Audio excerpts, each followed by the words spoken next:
Ma chérie, Maléa, si tu lis ceci, c'est que ce que je craignais est arrivé. Ton père et ton frère t'ont montré exactement qui ils sont. Je veux que tu saches que je l'ai vu. Je l'ai toujours vu. Je n'ai pas pu changer ton père, Dieu sait que j'ai essayé, mais j'ai pu te protéger. Contacte Maître Evelyne Collin, au cabinet Collin et Associés à Paris. Elle a tout ce dont tu as besoin. Tous les papiers, toutes les dispositions, tout ce que je n'ai pas pu te donner de mon vivant. Tu n'es pas un fardeau. Tu ne l'as jamais été. Tu es la meilleure chose que j'ai jamais faite. Je t'aime plus que la lavande et le soleil, plus que tout au monde. Maman. J'ai lu la lettre 3 fois avant que les mots ne prennent sens. Puis j'ai appelé le numéro qu'elle avait écrit en bas. Le cabinet Collin et Associés occupait un vieil immeuble haussmannien dans le quartier de l'Europe, le genre de bâtiment avec des plaques en laiton et des parquets en chêne qui craquent sous le poids de l'histoire. Je me sentais mal à l'aise dans ma tenue d'infirmière propre, mais l'assistant de Maître Collin m'a simplement souri et m'a conduite vers un bureau d'angle tapissé de codes juridiques et baigné par la lumière douce de l'après-midi. Evelyne n'était pas ce à quoi je m'attendais. La fin de la cinquantaine, des cheveux argentés coiffés en un chignon élégant, portant un costume arme. Je m'appelle Léa Mercier et j'ai enduré 32 ans au sein d'une famille patriarcale. Il y a 3 semaines, après le décès de mes parents, mon frère m'a mise à la porte. Il m'a regardé droit dans les yeux et m'a dit, « Papa a décidé il y a bien longtemps que les filles héritent de tout. Les filles, elles, n'ont rien. C'est comme ça que ça a toujours fonctionné dans cette famille, et c'est comme ça que ça restera. » Puis, il a changé les serrures de la maison où j'ai grandi. La maison où j'ai passé 2 ans à m'occuper de notre mère mourante alors qu'il n'est venu la voir que 3 fois. La maison où je lui ai tenu la main pendant ses séances de chimiothérapie pendant qu'il consultait sa Rolex en se plaignant des embouteillages sur la 13. Il a jeté mes affaires sur la pelouse et m'a dit que je n'étais rien d'autre qu'un fardeau. Parce qu'aux yeux de mon père, c'est tout ce qu'une fille pouvait être. Mais voici ce que mon frère ne savait pas. Notre mère avait passé 8 ans à préparer ce moment précis. 8 ans de rendez-vous secrets avec des notaires, 8 ans à bâtir quelque chose qu'il ne pourrait jamais toucher. Avant que je vous raconte ce qui s'est passé lors de la lecture du testament, prenez un moment pour liker et vous abonner, mais seulement si cette histoire résonne en vous. D'où regardez-vous cette vidéo en ce moment? Indiquez votre ville et leur local dans les commentaires. Maintenant, laissez-moi vous raconter comment une fille jugée, sans valeur, a fini par tout obtenir. Pour comprendre ce que Mathieu a fait, vous devez comprendre la famille Mercier. Mon père, Jean-Pierre Mercier, a bâti sa vie autour d'une conviction inébranlable, les fils perpétuent le nom de famille, les filles se marient bien et disparaissent sous le nom d'un autre. Il n'était pas cruel de manière flagrante, il allouait simplement son attention en conséquence. C'était un entrepreneur en bâtiment assez prospère pour nous acheter une grande maison bourgeoise dans les banlieues chics des Yvelines. Un beau quartier, de bonnes écoles, et un atelier dans le garage où il passait ses week-ends avec Mathieu, lui apprenant à construire des choses pendant que j'aidais maman en cuisine. Ma mère, Hélène, était le centre silencieux de notre foyer. Elle entretenait un jardin de lavande dans l'arrière-cour dont elle s'occupait chaque matin. Elle avait cette façon d'adoucir les angles vifs de mon père, de rendre ses dédains moins personnels. Mathieu, de 6 ans mon aîné, a absorbé la vision du monde de papa comme une écriture sainte. Quand il a eu son bac, papa a payé ses études à HEC Paris. Quand Mathieu a voulu se lancer dans l'immobilier de luxe, papa l'a mis en contact avec tous les promoteurs et investisseurs qu'il connaissait. Quand j'ai voulu entrer en école d'infirmière, papa a dit, « Les filles n'ont pas besoin d'études coûteuses. Tu finiras par te marier de toute façon. » J'ai obtenu des bourses. J'ai travaillé en faisant des doubles services dans une brasserie. J'ai payé mes propres études. Et je me souviens, c'était il y a 8 ans, ma mère m'a prise à part un soir, après un énième dîner où papa louait la première grosse vente de Mathieu tout en ignorant mon admission au diplôme d'État. « Je me suis occupé de toi », a-t-elle chuchoté en me serrant la main. « Tu ne comprendras pas maintenant, mais je l'ai fait. » Je ne savais pas ce qu'elle voulait dire. Je pensais que c'était juste une phrase de mère. Je n'avais aucune idée qu'elle avait passé cet après-midi-là avec une notaire nommée Maître Evelyne Collin, à signer des papiers qui allaient tout changer. Il y a 2 ans, maman a reçu un diagnostic de cancer du sein de stade 3. Je me souviens encore de l'appel. J'étais au milieu d'un service à la résidence de retraite médicalisée où je travaillais quand mon téléphone a vibré avec le numéro de papa. Il ne m'appelait jamais au travail. Il ne m'appelait presque jamais tout court. « Ta mère est malade », a-t-il dit. « Tu dois rentrer à la maison. »« Pas, nous avons besoin de toi », juste, tu dois rentrer. Comme si c'était mon devoir, comme si cela l'avait toujours été. Je suis revenu m'installer dans la semaine. J'ai demandé à faire les gardes de nuit pour pouvoir être avec maman pendant la journée. Les rendez-vous de chimiothérapie, les séances de radiothérapie, la lente détérioration que le cancer apporte. Mon salaire a chuté de 20%, mais je m'en fichais. C'était ma mère. Mathieu est venu 3 fois en 2 ans. 3 fois. Chaque visite durait moins d'1 heure. Il débarquait dans ses costumes Hugo Boss, embrassait le front de maman, vérifiait sa montre et repartait. Clémence, sa femme, est venue une seule fois et a passé tout son temps à prendre des photos de la maison, pour les souvenirs, sans presque regarder maman. Papa n'a jamais reconnu ce que je faisais. Dans son esprit, c'était simplement ce que les filles faisaient. Mais maman savait. Elle a commencé à rencontrer quelqu'un 1 fois par mois. Une avocate, disait-elle, pour des papiers d'assurance. Je l'emmenais jusqu'à un cabinet dans le 8e arrondissement de Paris, je l'attendais dans la voiture, et je la ramenais. Elle semblait toujours plus légère après, comme si elle avait déposé un fardeau qu'elle portait depuis trop longtemps. « Tu es une fille tellement merveilleuse », m'a-t-elle dit un soir alors que je l'aidais à s'installer au lit. « Quoi qu'il arrive, Léa, souviens-toi que tu as tout bien fait. Tu as été là. Cela compte plus que quiconque ne le sait. » Je pensais qu'elle parlait du cancer. Ce n'était pas le cas. Laissez-moi vous parler de mon frère et de sa femme. Mathieu et Clémence vivaient à Neuilly-sur-Seine, dans un appartement dont les charges de copropriété coûtaient probablement plus cher que ma voiture. Clémence se disait, influenceuse et mondaine, ce qui, d'après ce que je pouvais voir, signifiait assister à des vernissages et poster des photos de ses sacs Chanel sur Instagram. Elle me regardait comme si j'étais quelque chose qu'il fallait nettoyer. En fait, non, elle me regardait comme si elle ne me voyait pas du tout. J'étais le personnel de maison. Un bruit de fond. Léa, a-t-elle dit lors du dernier Noël où maman était assez bien pour cuisiner, as-tu déjà pensé à faire quelque chose avec plus d'ascension sociale? Tu ne peux pas changer les couches des personnes âgées éternellement. La main de maman s'est serrée sur sa fourchette. Je suis infirmière diplômée d'État, ai-je répondu calmement. J'aide les gens. Le rire de Clémence était une chose délicate et méprisante. Bien sûr que tu le fais, ma chérie. Mais le moment qui m'est resté est arrivé plus tard cette nuit-là. J'étais allé à la cuisine pour chercher de l'eau et j'ai entendu Mathieu et Clémence dans le couloir. Ne t'inquiète pas pour elle, disait Mathieu. Papa m'a déjà tout promis. C'est prévu depuis des années. Elle n'aura rien. Elle est juste là pour jouer les gardes malades jusqu'à ce que maman parte. Ensuite, elle pourra disparaître dans sa triste petite vie. Tant mieux, a chuchoté Clémence en retour. On en a besoin, Mathieu. On en a vraiment besoin. Je suis resté pétrifié derrière la porte de la cuisine, mon verre à la main. Quelque chose n'allait pas. Je ne savais pas quoi, mais le ton désespéré dans la voix de Clémence ne correspondait pas au style de vie de Neuilly, aux vêtements de créateurs et à leur supériorité affichée. Je suis retourné me coucher en me disant que cela n'avait pas d'importance. Je n'avais aucune idée à quel point cela en aurait. Il y a 6 semaines, ma mère a été déclarée en rémission totale. Je me souviens avoir pleuré dans le cabinet de l'oncologue. 2 ans de peur, à la voir s'affaiblir, pâlir et se battre, et elle avait gagné. Nous sommes allés déjeuner dans son café préféré, et elle a commandé une coupe de champagne pour la première fois depuis son diagnostic. Je veux aller voir ma mère, a-t-elle dit, parlant de ma mamie Éléonore, qui vivait dans une résidence senior en Normandie. Ton père me promet de m'y conduire depuis des mois. Il y a 4 semaines, ils y sont enfin allés. Ils ne sont jamais revenus. Un chauffeur de poids lourd s'est endormi sur l'autoroute. La police a dit que c'était instantané. Ils ont dit qu'ils n'avaient pas souffert. Je ne sais pas si c'est vrai. On ne dit jamais autre chose aux familles. Je travaillais de nuit quand j'ai reçu l'appel. Je me souviens être allé dans la cage d'escalier parce que je ne pouvais plus respirer dans le couloir, et m'être assis sur les marches en béton froid, mon téléphone au sol, la gendarmerie toujours en ligne me demandant si j'étais là. Je ne me souviens pas de ce que j'ai dit. Je ne me souviens pas du trajet du retour. Je me souviens de l'odeur du jardin de lavande de maman quand je me suis enfin garé dans l'allée à 3 heures du matin, et je me souviens avoir pensé qu'elle ne s'en occuperait plus jamais.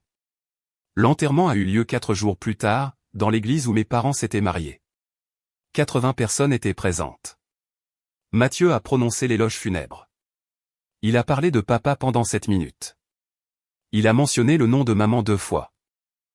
Et avant même la fin de la réception, alors que je recevais encore les condoléances de personnes qui se souvenaient de ma mère bien mieux que mon frère ne semblait le faire, Mathieu m'a pris à part. On doit parler, a-t-il dit, de la maison. Les fleurs des funérailles étaient encore fraîches quand mon frère m'a informé que je n'avais plus de foyer. Tu dois débarrasser tes affaires d'ici la fin de la semaine, a dit Mathieu, la voix assez basse pour que les autres invités n'entendent pas. Nous nous tenions dans le vestibule de l'église, les vitraux projetant des ombres colorées sur son visage. La maison m'appartient maintenant. Papa a été clair là-dessus il y a des années. Je l'ai regardé avec stupeur. Ma robe noire avait encore un mouchoir coincé dans la manche. Mathieu, nous n'avons même pas encore lu le testament. Le testament n'est qu'une formalité. Il a ajusté sa cravate, une Hermès, ai-je remarqué machinalement. Tu sais ce que papa pensait. Les fils héritent. C'est comme ça que ça a toujours été.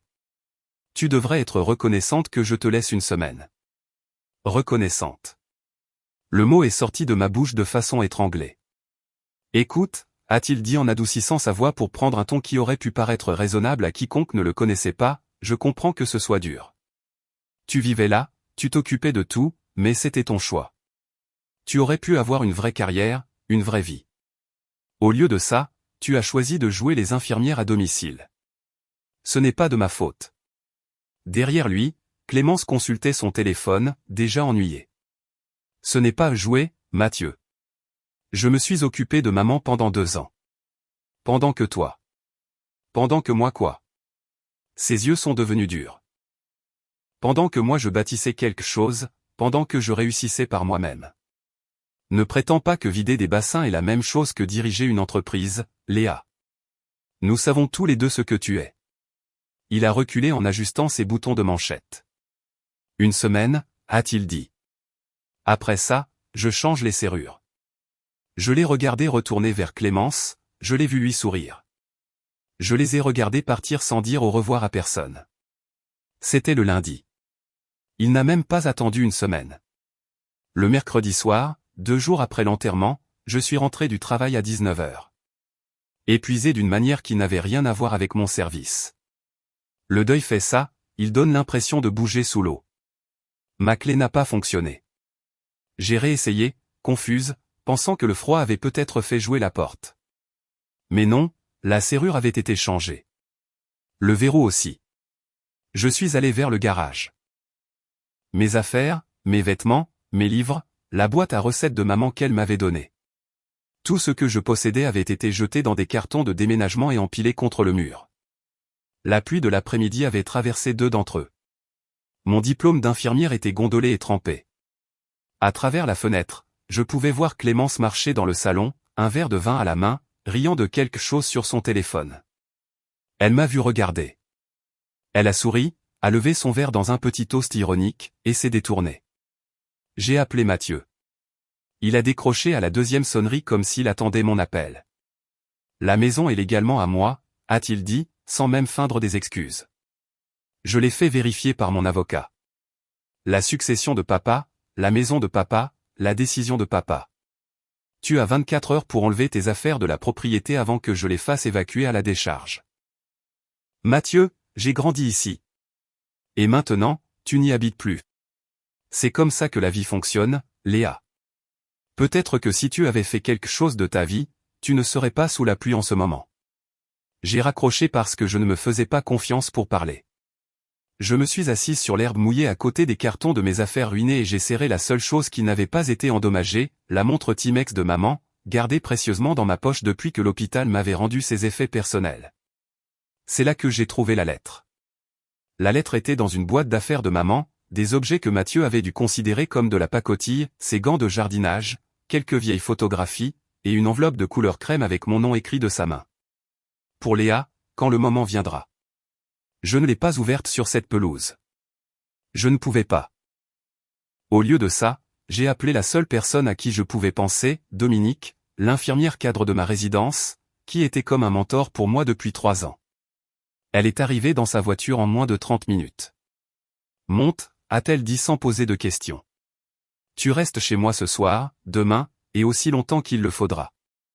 Son appartement était petit, 2 chambres dans un quartier modeste de Versailles, mais c'était chaud et sec. Et quand elle m'a tendu une tasse de thé et une couverture, je me suis enfin autorisé à pleurer. Plus tard, quand j'ai pu respirer à nouveau, j'ai ouvert la lettre de maman.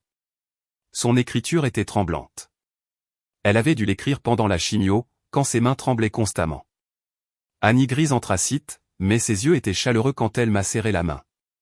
Léa, a-t-elle dit, j'attendais votre appel. Votre mère me parlait de vous constamment. Cela a failli me briser sur place.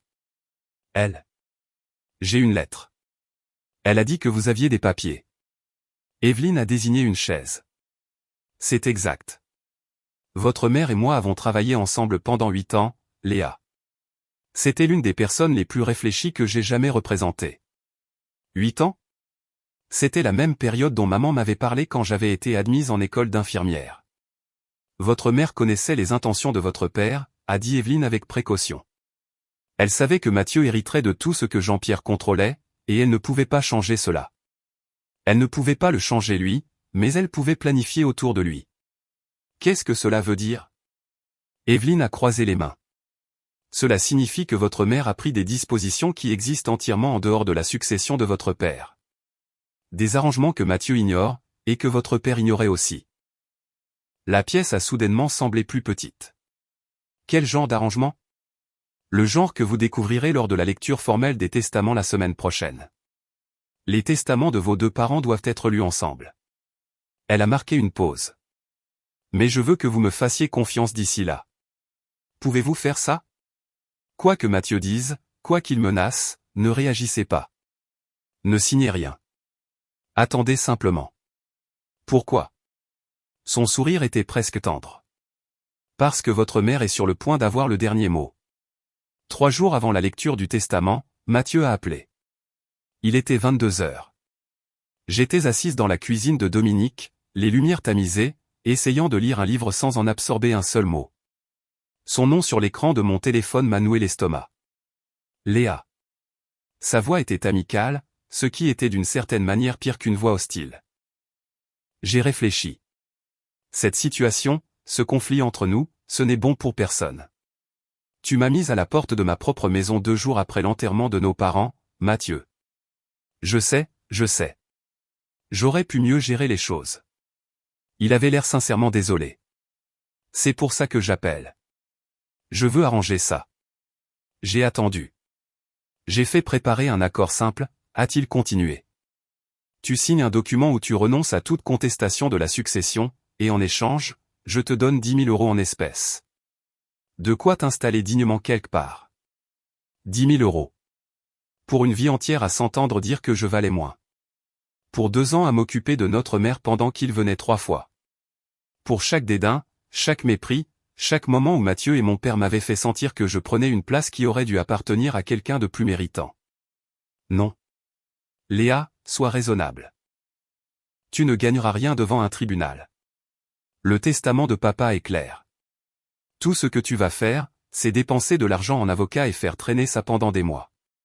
Prends l'argent. Prends un nouveau départ. J'ai dit, non, Mathieu. On se verra à la lecture du testament. Sa voix a durci instantanément. Tu fais une erreur. Tu le sais, n'est-ce pas? Tu vas sortir de cette pièce avec rien, moins que rien, et tu regretteras de ne pas avoir accepté cette offre. Alors c'est mon choix. Très bien, a-t-il presque craché. Mais souviens-toi, j'ai essayé d'être généreux. Ce qui arrive après est de ta faute. La ligne a coupé. J'ai posé le téléphone avec les mains tremblantes. Puis j'ai fait exactement ce qu'Evelyne m'avait dit. J'ai attendu. Je dois m'arrêter ici pour vous demander quelque chose. Avez-vous déjà subi des pressions de la part de votre famille pour signer quelque chose? On vous a déjà dit que vous n'aviez aucun droit de demander ce qui est juste? Ce sentiment, cette impuissance spécifique, cela reste gravé en vous. Si cette histoire vous touche, laissez un commentaire. Je les lis tous, je vous le promets. Et si vous ne l'avez pas encore fait, abonnez-vous, car ce qui s'est passé lors de cette lecture de testament a tout changé. La lecture était prévue pour un jeudi à 14 h au cabinet Collin et Associés. La salle de conférence avait une table en acajou assez longue pour 12 personnes, bien que nous n'étions que 6. Mathieu, Clémence, moi, Maître Colin, son assistant qui servait de témoin, et à la surprise visible de Mathieu, ma grand-mère Éléonore. Le sourire de Mathieu a vacillé quand mamie est entrée. Je ne savais pas que tu venais. Mamie Éléonore avait 82 ans et était plus vive que la plupart des gens de la moitié de son âge. Elle portait une robe bleu marine, ses cheveux argentés épinglés en arrière, et la bague saphir qu'elle portait depuis aussi longtemps que je m'en souvienne brillait à son doigt. On m'a demandé d'être ici, a-t-elle dit simplement en s'asseyant à côté de moi. Par ma fille. Mathieu et Clémence ont échangé un regard. Eh bien, a dit Mathieu en retrouvant sa confiance, plus on est de fous, plus on rit, j'imagine, même si je ne vois pas pourquoi on complique les choses. Les volontés de papa étaient claires. Evelyne a pris place en bout de table, les dossiers disposés précisément devant elle. Avant de commencer, je dois préciser que nous allons lire 2 testaments aujourd'hui. Le testament de Jean-Pierre Mercier et celui d'Hélène Mercier. Ce sont 2 documents séparés avec des dispositions distinctes. 2 testaments? Clémence a froncé les sourcils. Pourquoi cela importerait? Tout appartenait au couple. L'expression d'Evelyne est restée neutre. Pas tout, il s'avère. J'ai senti la main de mamie trouver la mienne sous la table et la serrer. Mathieu a ajusté sa Rolex d'un geste assuré. Très bien. Finissons-en. Lisez d'abord celui de papa. Evelyne a ouvert le premier dossier. Très bien. Dernière volonté et testament de Jean-Pierre Allan Mercier, daté d'il y a 14 mois, signé devant notaire. La pièce est devenue silencieuse. C'était le moment. Le testament de papa était exactement ce que Mathieu attendait. Evelyne a lu les dispositions standards avant d'arriver à la distribution des biens. À mon fils, Mathieu Robert Mercier, je lègue 70% de mes actifs personnels, incluant mon véhicule, mes outils et équipements d'atelier, et ma part de tous les comptes financiers détenus conjointement avec mon épouse. Mathieu a hoché la tête lentement, la satisfaction se lisant sur ses traits. À ma fille, Léa Hélène Mercier, je lègue 30% de mes actifs personnels restants. 30% des actifs restants, a murmuré Clémence en faisant le calcul. Après les dettes et les frais de succession, c'est-à-dire pratiquement rien. Ce n'est pas, ai-je commencé. C'est bon, a coupé Mathieu, magnanime maintenant. Les comptes de papa totalisaient environ 80 000 euros. Tu auras quelque chose, Léa. Peut-être 24 000 euros après que tout soit réglé. Il m'a souri comme s'il me faisait une faveur. C'est plus que ce que je pensais que papa te laisserait, honnêtement. Mathieu, a dit mamie calmement. Tu pourrais peut-être laisser la notaire terminer. Qu'est-ce qu'il reste à finir? Il s'est calé dans son fauteuil. La maison était à papa. L'argent était à papa. Je suis l'héritier principal. Léa a un prix de consolation, ce qui est généreux vu les circonstances. Clémence a sorti son téléphone, probablement déjà en train de préparer un post sur son héritage. En fait, a dit Evelyne, sa voix coupant court à la satisfaction de Mathieu, il reste encore beaucoup de choses à discuter. Le testament de Jean-Pierre ne représente qu'une partie du patrimoine total de vos parents. Patrimoine total? La confiance de Mathieu a vacillé. Qu'est-ce que vous voulez dire? Evelyne a fermé le premier dossier et ouvert le second. La succession de votre mère est séparée et significativement plus importante que celle de votre père. La pièce est devenue très calme. Mathieu a cessé de sourire. Attendez. Mathieu a levé une main. Maman n'avait pas de patrimoine propre. C'était une femme au foyer. Tout ce qu'elle avait venait de papa. Ce n'est pas exact, a répondu Evelyne calmement. C'est exact. Je connais ma propre famille.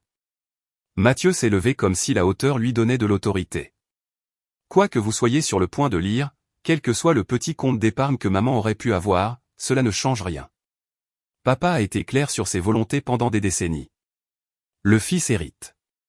La fille prend ce qu'on lui donne et se montre reconnaissante. Il s'est tourné vers moi et son venin était de retour. C'est ce que j'essayais de t'épargner, Léa. Cet embarras. Tu es assise là en espérant que maman t'ait laissé quelque chose. Quoi? Ces bijoux? Ces fiches de cuisine? Cela n'a pas d'importance. La maison appartient toujours à papa. Le vrai argent appartient toujours à papa. Et tu es toujours la même personne que tu as toujours été. Mathieu, a dit mamie avec une voix basse chargée d'avertissement. Il l'a ignoré. J'espère que tu apprécies de te retrouver à la rue, Léa. Parce que j'ai fait en sorte que tu n'aies rien. Pas de maison, pas de soutien familial, rien. Peut-être que la prochaine fois tu y réfléchiras à 2 fois avant de. Monsieur Mercier. La voix d'Evelyne était d'acier. Asseyez-vous. L'ordre était si inattendu que Mathieu a obéi, se laissant tomber sur sa chaise. Je comprends que vous ayez des opinions sur la façon dont les biens de vos parents devraient être distribués, a continué Evelyne. Mais ceci est une procédure légale, pas une dispute familiale. Le testament de votre mère contient des dispositions spécifiques qui prévalent sur vos suppositions. Si vous m'interrompez encore une fois, je vous demanderai de sortir et vous recevrez les informations par écrit. Clémence a attrapé le bras de Mathieu, lui murmurant quelque chose d'urgent. Il est resté assis, la mâchoire serrée. Evelyne a repris le second dossier. Et maintenant, a-t-elle dit, nous abordons la question de la succession d'Hélène Éléonore Mercier, incluant la dernière section que votre mère m'a spécifiquement demandé de lire à haute voix. Pendant un instant terrible, j'ai douté de tout. Les mots de Mathieu résonnaient dans ma tête. Maman était femme au foyer. Tout ce qu'elle avait venait de papa. Et s'il avait raison? Et si la lettre, la notaire, les promesses? Et si tout cela n'était que le geste d'une mère essayant de réconforter une fille qu'elle savait condamnée à être délaissée? J'ai regardé la montre Timex à mon poignet. La montre de maman. Le cuir était craquelé, le cadran rayé par des années d'usage. Elle aurait pu s'offrir quelque chose de bien plus beau. Je le savais maintenant. Mais elle portait celle-ci tous les jours jusqu'à sa mort. Qu'est-ce qu'elle m'avait vraiment laissé? Clémence chuchotait à Mathieu, ses ongles manucurés tapotant la table. Elle a probablement juste une petite assurance vie ou quelque chose comme ça. Quelques milliers d'euros. Rien qui ne change notre situation. Notre situation? L'expression a attiré mon attention. Quelle situation? La main de mamie était toujours dans la mienne sous la table. J'ai senti sa pression, plus ferme cette fois, comme si elle sentait mon doute. Léa, a-t-elle murmuré si bas que moi seul pouvais l'entendre. Ta mère était la femme la plus intelligente que j'ai jamais élevée. Fais-lui confiance.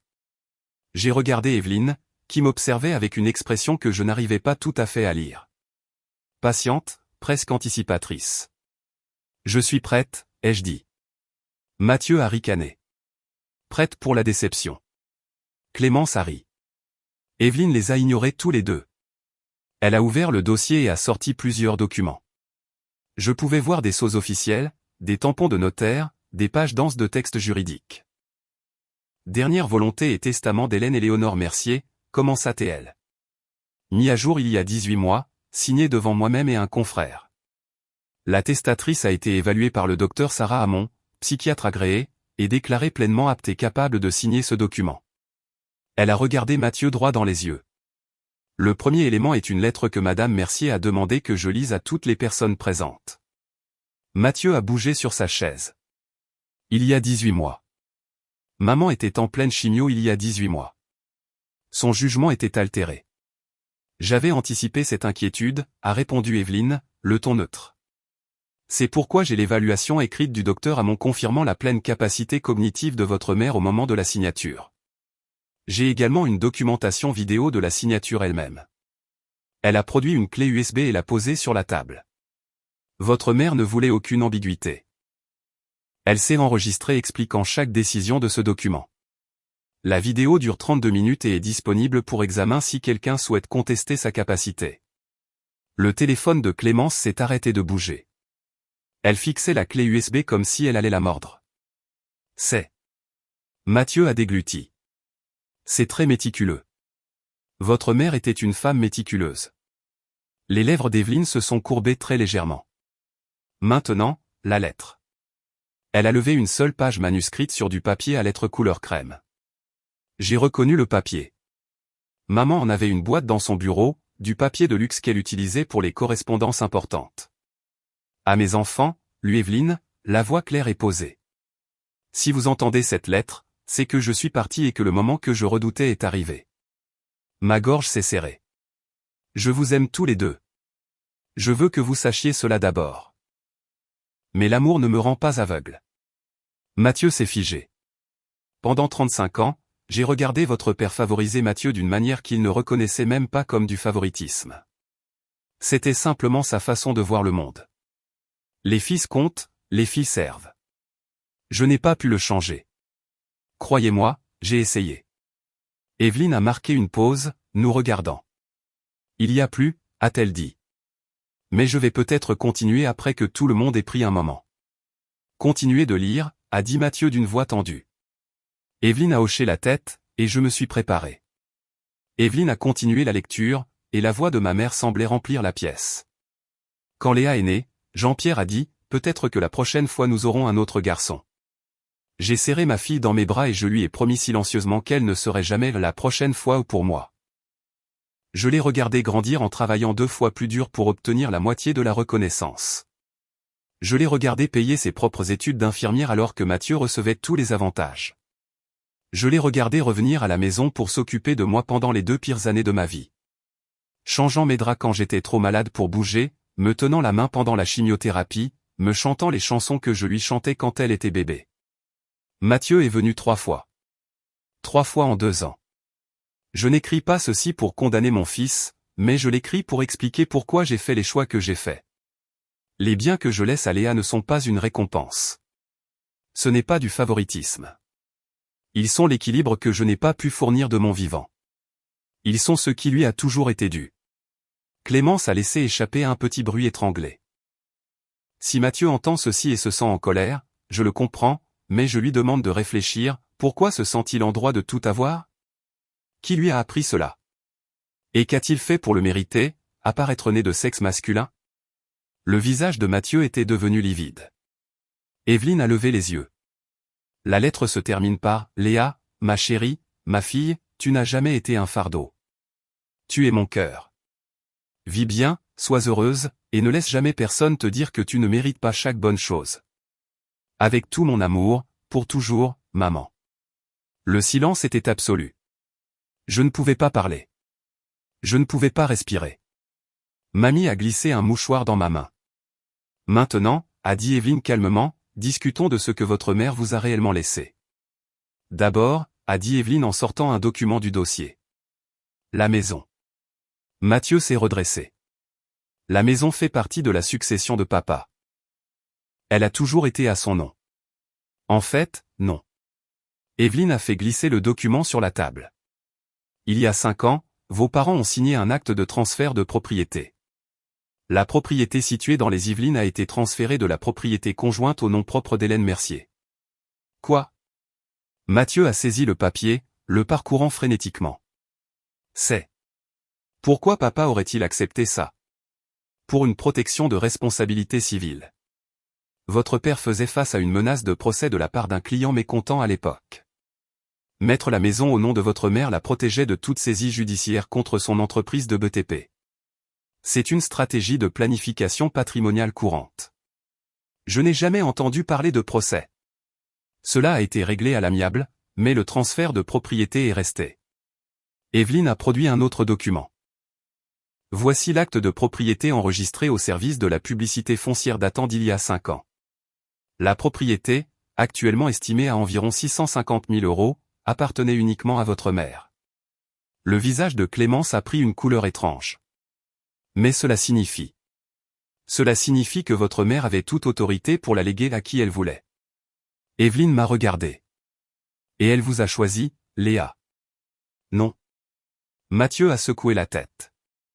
Non, ça doit être une erreur. Papa a dit. Il a toujours dit. Votre père croyait ce qu'il voulait croire, a dit mamie sèchement. Hélène lui a dit que le transfert était temporaire pour le procès. Elle ne l'a jamais retransféré à leurs 2 noms et il n'a jamais vérifié. J'ai fixé l'acte de propriété, la signature de ma mère en bas, nette et délibérée. La maison où j'ai grandi, la maison où je m'étais occupé d'elle, la maison d'où Mathieu m'avait jeté. Elle était à moi. Elle l'avait été tout ce temps. De plus, a continué Evelyne comme si elle n'avait pas déjà lancé une bombe au milieu de la pièce, il y a la question du fonds de placement irrévocable. Le quoi? Mathieu avait l'air d'avoir été frappé. Il y a 8 ans, votre mère a établi un fonds de placement irrévocable avec Léa comme unique bénéficiaire. Un fonds irrévocable, une fois établi, ne peut être modifié ou dissous sans le consentement du bénéficiaire. Il existe entièrement en dehors du processus de succession de Robert. Il y a 8 ans. Mathieu s'est tourné vers mamie. C'est toi. Tu lui as donné l'argent. Tu l'as aidé à, mamie n'a pas scié. J'ai donné à ma fille de l'argent qui était le mien. Ce qu'elle en a fait était ses affaires. Le fonds a été doté d'un don de 400 000 € de la part de Madame Éléonore Blanchet, a confirmé Evelyne. Votre mère l'a investi prudemment dans des fonds indiciels au cours des 8 dernières années. La valeur actuelle, elle a consulté ses notes, est d'environ 1,2 million d'euros. Clémence a laissé échapper un son comme si on l'avait frappé au ventre. 1,2 million d'euros, a répété lentement Mathieu. C'est exact. Et parce que ce fonds est irrévocable et a été financé entièrement par le don de votre grand-mère, ce sont des biens propres qui n'ont jamais été mêlés aux actifs du couple. Cela n'a jamais fait partie du patrimoine commun de vos parents. Cela a toujours appartenu à Léa. Je n'arrivais pas à assimiler le chiffre. 1,2 million d'euros. Ma mère qui portait une montre Timex et cultivait ses propres légumes, m'avait tranquillement bâti une fortune pendant que je pensais que nous avions du mal à joindre les deux bouts. C'est une fraude, a bafouillé Mathieu. C'est. Papa ne savait rien de tout ça. Il n'aurait jamais. La connaissance de votre père n'a aucune importance légale, a dit Evelyne calmement. Le fonds a été légalement établi avec des fonds qui ne lui appartenaient pas. Il n'avait aucun droit dessus, et vous non plus. La clé USB était toujours posée sur la table, intacte. 32 minutes de ma mère expliquant pourquoi elle avait fait ce qu'elle avait fait. Il y a un dernier actif, a dit Evelyne. Mathieu avait l'air d'être sur le point de s'évanouir. Les doigts de Clémence sur son bras étaient devenus blancs. Votre mère détenait une police d'assurance vie d'une valeur de 500 000 €. La bénéficiaire désignée était, elle a marqué une pause, Léa Hélène Mercier uniquement. Maman avait une assurance vie. Je ne l'avais pas su. Je n'avais rien su de tout cela. Elle l'a souscrite il y a 12 ans, quand vous aviez 16 ans.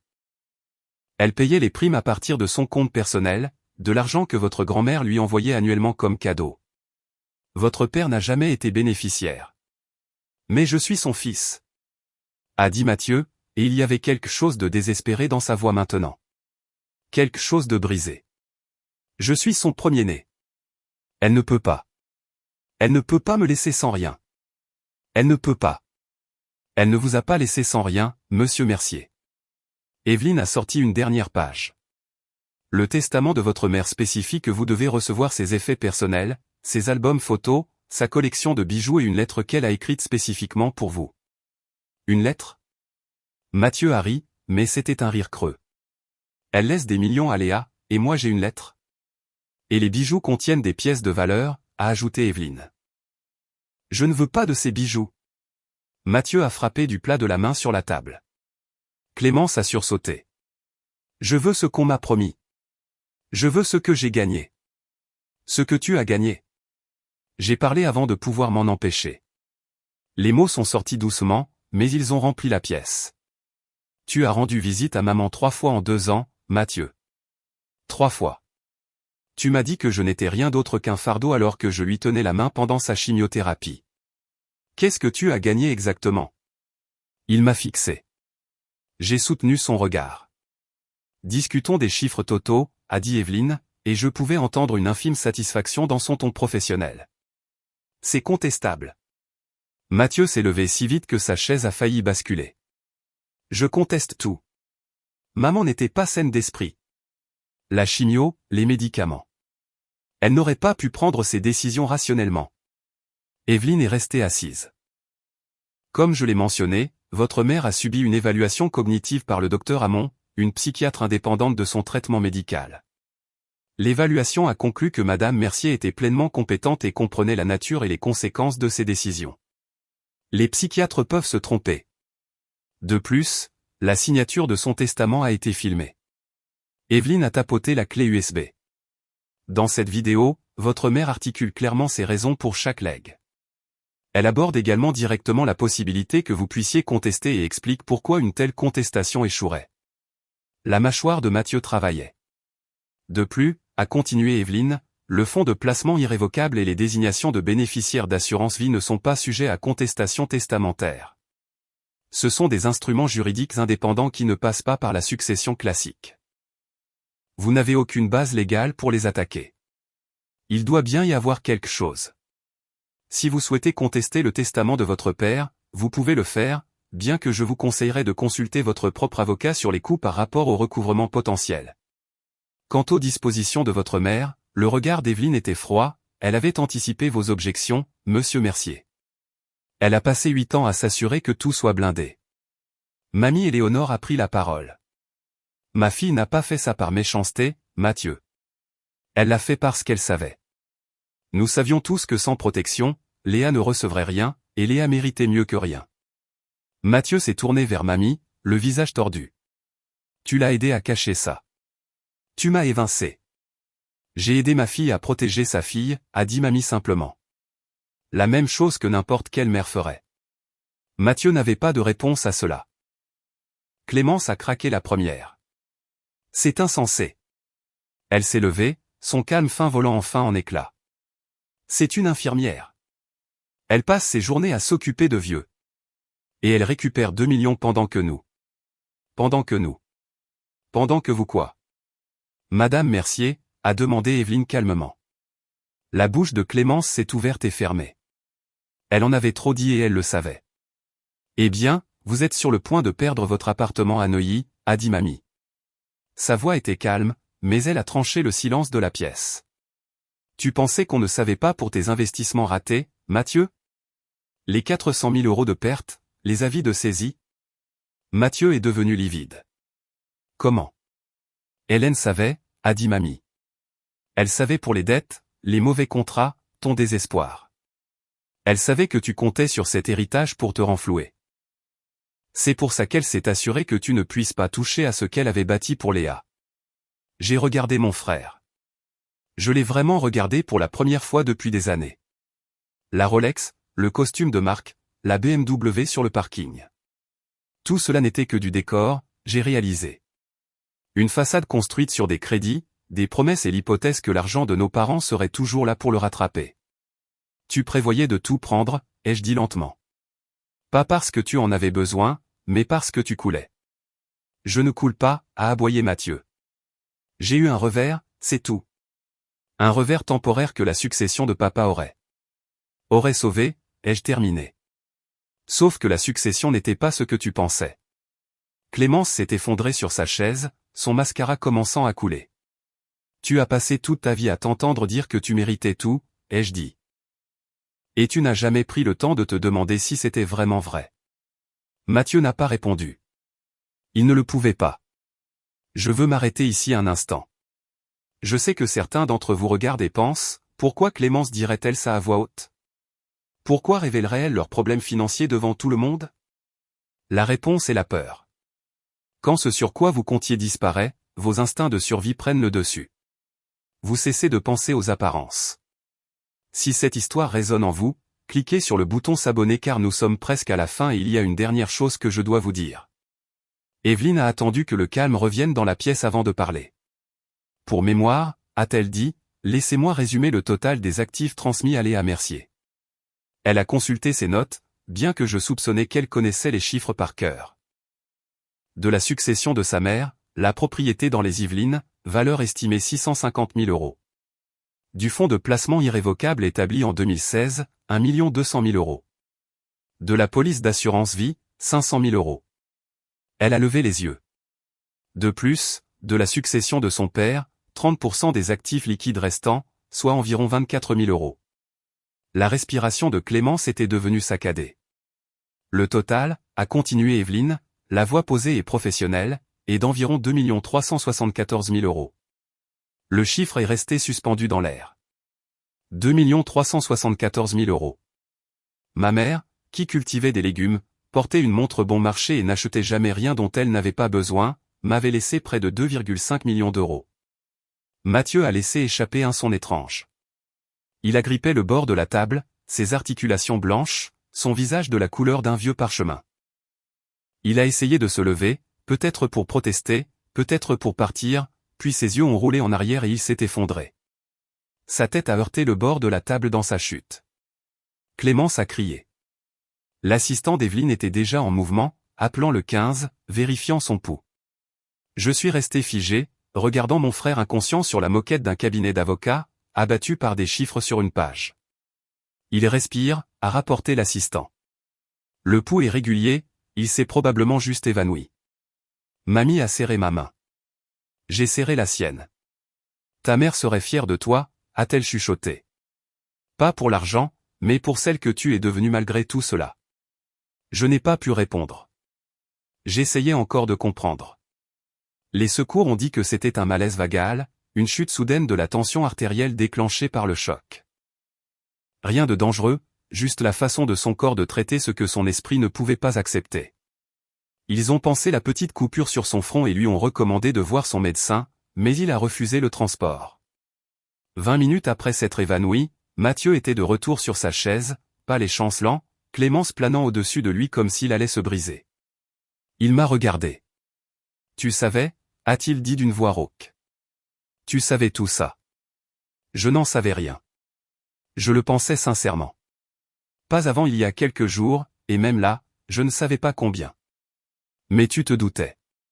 Tu restais là avec ton air innocent, et tu te doutais. Je savais que maman m'aimait. J'ai gardé ma voix calme. C'est tout ce que je savais avec certitude. Son rire était amer, brisé. Et moi non. Elle ne m'aimait pas, je pense qu'elle t'aimait, ai-je dit lentement. Je pense qu'elle aimait celui que tu aurais pu être. Mais elle a aussi vu celui que tu as choisi de devenir. La main de Clémence s'est serrée sur son épaule. Mathieu, on devrait partir. On doit trouver une solution. Trouver quoi? Sa voix a craqué. Comment payer notre loyer? Comment dire à la banque qu'on n'aura rien? Il m'a regardé avec quelque chose qui ressemblait à de la supplication. Léa, tu dois m'aider. On est de la même famille. Les mots sont restés là. Famille. 3 visites en 2 ans. Tu es déjà morte pour moi. Apprécie de te retrouver à la rue. Mathieu, ai-je dit, tu m'as jeté de ma propre maison avant même que les fleurs de notre mère ne fanent. Tu m'as dit que je n'étais rien d'autre qu'un fardeau. Tu as essayé de me faire renoncer à tout pour 10 000 euros. Je me suis levé. Je ne vais pas prétendre que cela n'est pas arrivé. Tu dois comprendre, a dit Mathieu, la voix montante. J'étais stressé. Les investissements, la pression. Je n'ai pas pensé la moitié de ce que j'ai dit. Ce n'est pas qui je suis vraiment. Alors qui es-tu, Mathieu, ai-je demandé doucement. Parce que je te connais depuis 32 ans et je n'ai jamais vu de preuve de quelqu'un d'autre. Il a tressailli. Je ne vais pas laisser mon frère devenir SDF, ai-je dit. Je ne suis pas cruel. Mais je ne vais pas non plus te sortir des conséquences de décisions que tu as prises en me traitant comme si je ne valais rien. Alors quoi? Tu repars avec des millions et moi je n'ai rien. Tu as exactement ce que tu as gagné. J'ai ramassé mon sac, le même sac en cuir usé que j'avais porté pendant mes études. Pendant 2 ans de garde de nuit, pendant chaque moment où ma famille m'avait méprisé. Tu as les conséquences de tes choix, de la même manière que je reçois enfin les conséquences des miens. Clémence a commencé à parler, mais j'ai levé la main. Si vous voulez me contacter, vous pouvez passer par Evelyne. Mais toute relation personnelle entre nous. J'ai regardé mon frère, cet homme avec qui j'avais grandi, qui m'avait tenu la main lors de ma première rentrée scolaire, et qui était devenu quelqu'un que je ne reconnaissais plus. Cela va prendre du temps, beaucoup de temps. Et honnêtement, je ne sais pas si nous y arriverons un jour. Mathieu, je ne fais pas ça pour te blesser. Ma voix était ferme. Je le fais parce que j'ai enfin compris quelque chose que maman a essayé de m'apprendre. Je n'ai pas à accepter un traitement que je n'infligerai pas à quelqu'un d'autre. Je me suis dirigé vers la porte. Maman t'aimait, ai-je dit par-dessus mon épaule. Mais elle m'aimait assez pour me protéger de toi. C'est ça la différence. Je n'ai pas attendu sa réponse. Mamie m'a suivi dans le couloir.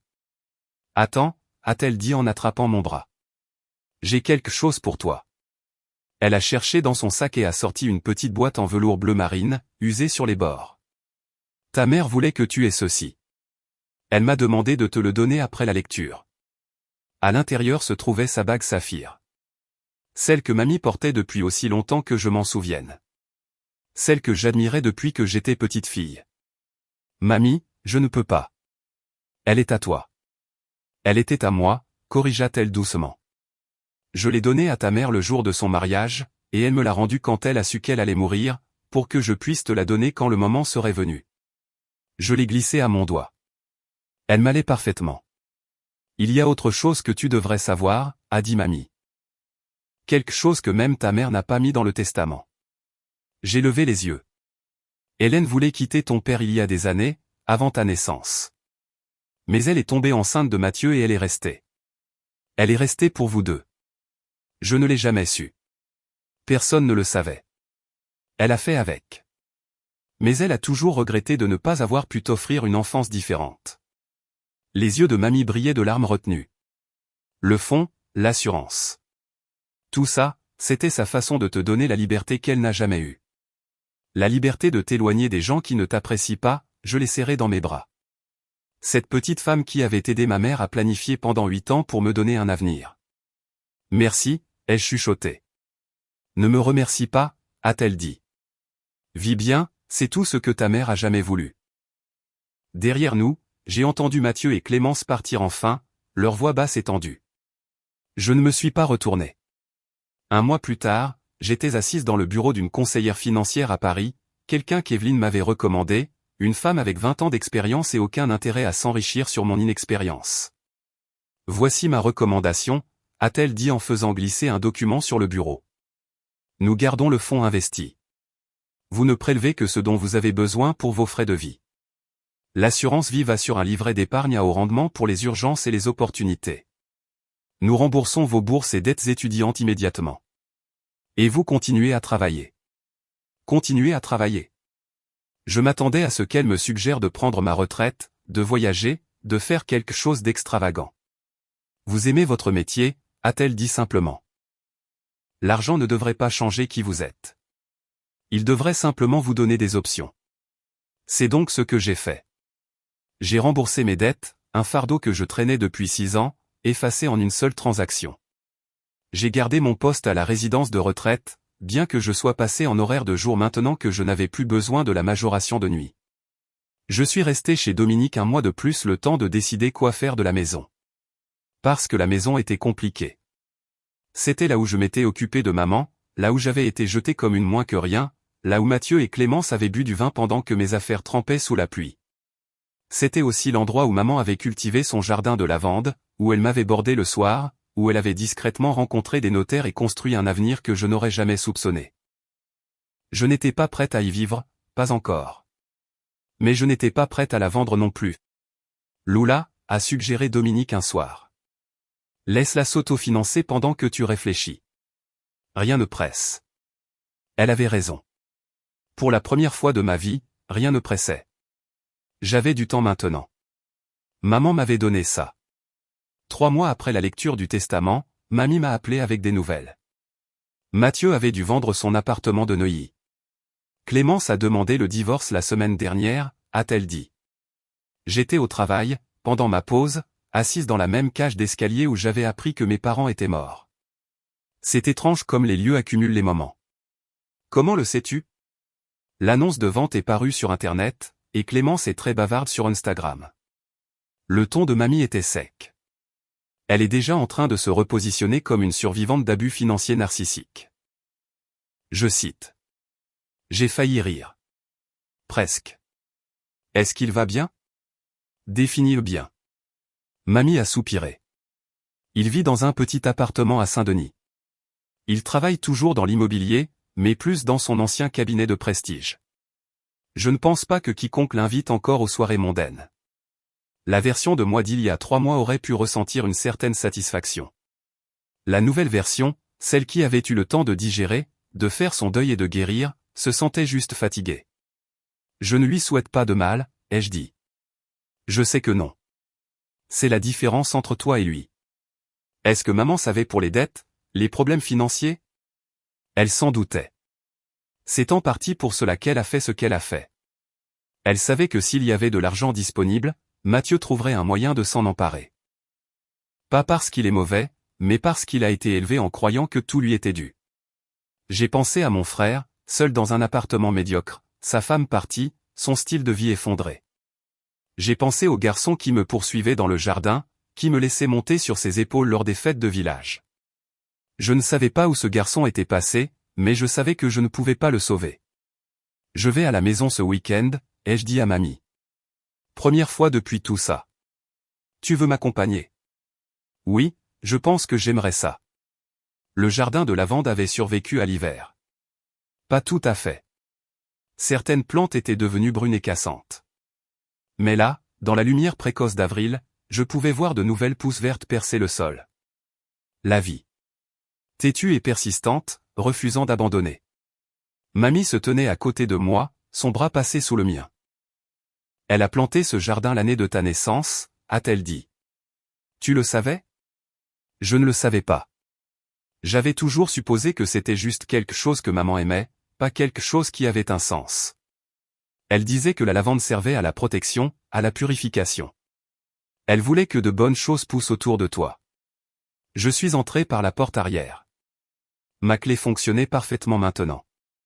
J'avais fait changer les serrures des semaines auparavant.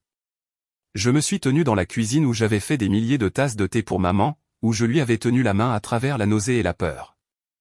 La maison était silencieuse. Mathieu l'avait laissée relativement propre en partant, soit par un reste de honte, soit parce qu'il avait été trop pressé pour tout saccager. Les affaires de maman étaient toujours là. Ses fiches de recettes dans le tiroir, ses lunettes de lecture sur la table de nuit, son peignoir suspendu dans le placard. Je suis allé dans sa chambre et je me suis assise sur le bord du lit. Sur la table de nuit se trouvait un petit album que je n'avais jamais vu auparavant. À l'intérieur, des photographies de moi, de la naissance à l'âge adulte. Mes premiers pas, mon premier jour d'école, ma remise de diplôme d'infirmière. Chaque étape dont elle avait été témoin. Sur la première page, de sa main appliquée, pour ma fille la plus courageuse. Mamie s'est assise à côté de moi. Elle a passé des semaines à assembler ça. Elle disait, pendant la chimio quand elle ne pouvait pas dormir, que c'était sa façon de compter les bonnes choses. J'ai serré l'album contre ma poitrine et je me suis enfin laissé pleurer. Pas de chagrin cette fois, mais de gratitude. 6 mois après cela, je me suis inscrite dans un programme d'infirmière en pratique avancée. C'était quelque chose dont j'avais envie depuis des années.